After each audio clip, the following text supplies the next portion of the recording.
আপনি একটা বিমানে করে কোথাও যাচ্ছেন, যদি একটা সময় জানতে পারেন যে আপনার ফ্লাইটটি অর্ধ শতাব্দী ধরে চলছে, পৃথিবীর ঘোরতর অ্যাডভেঞ্চার প্রিয় মানুষটিরও এমন ঘটনায় ভ্রু কুঁচকে যাবে।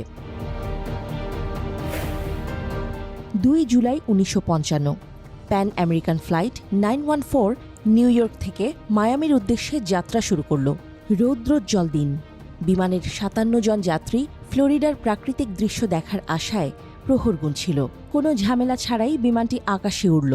3 ঘণ্টা পর অবতরণ করার কথা, কিন্তু নির্দিষ্ট সময় পরও এর কোনো দেখা পাওয়া যায়নি। মায়ামিতে কন্ট্রোল টাওয়ারের রাডার এই বিমানটির কোনো চিহ্ন খুঁজে পায়নি।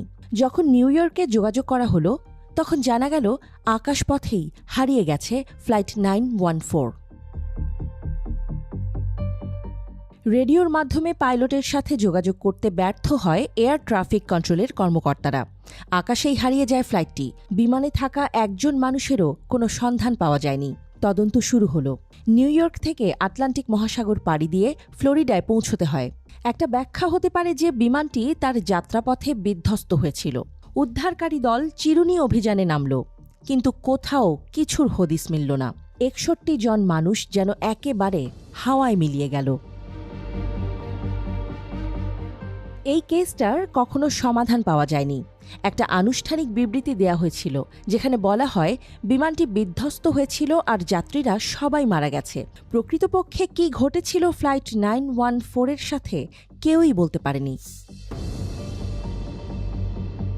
37 বছর পরের কথা, 9 সেপ্টেম্বর 1992 ভেনেজুয়েলার কারাকাস বিমানবন্দর। কন্ট্রোল টাওয়ারের রাডারে একটি অপরিচিত বিমানের অস্তিত্ব ধরা পড়ে। বিমানের পাইলট তাদের বিমানটি সেখানে অবতরণ করানোর অনুমতি চায়। তারা জানায় তাদের ফ্লাইট নাম্বার 914 এবং এই বিমানে 4 জন ক্রু সহ 57 জন যাত্রী রয়েছে এবং 22 জুলাই 1955 তারিখে নিউ ইয়র্ক থেকে মায়ামির উদ্দেশ্যে যাত্রা শুরু করেছিল। এরপর বিমানটির পাইলট কন্ট্রোল টাওয়ারের কাছে এই বিমানবন্দরের অবস্থান জানতে চায়।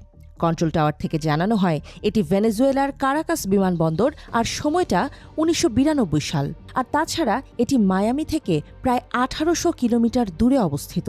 এটা জানার পর পাইলট এবং সহকারী পাইলট খুবই বিস্মিত হন এবং তারা বলতে থাকেন, oh my god, how is it possible. Control tower বিমানটিকে অবতরণের অনুমতি দেয়। বিমান